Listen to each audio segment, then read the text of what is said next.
Mga kapamilya, kayo po'y nanonood ng ABS-CBN sa All TV 2. Kaya tara na! Sabay-sabay tayong magsaya dahil hinahanap-hanap kita, kapamilya, sa All TV 2.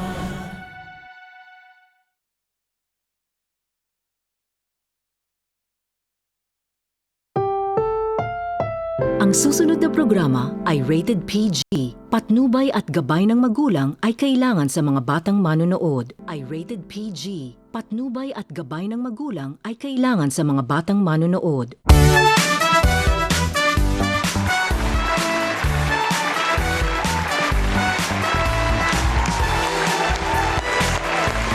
Hello! And hi!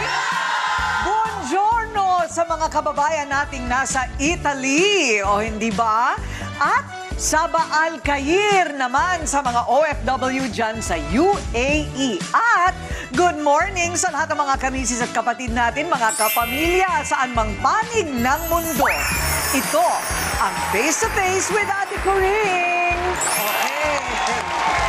Espesyal ang kwentuhan natin ngayong araw dahil ang Face to Face with Ate Coring hindi lang sa TV5 mapapanood, pati na rin sa All TV at Kapamilya Channel. Kaya, di ba? Kaya naman, mas maraming mga kamisis ang magiging happy. Handa na ba kayo sa ating kwentuhan, chismisan at kulitan? Muling bibisita ang trending couple na si Jackie at TK sa tahanan ni Ate Coring. Ano na nga ba ang update sa nakakakilig na love story nila? Makulay at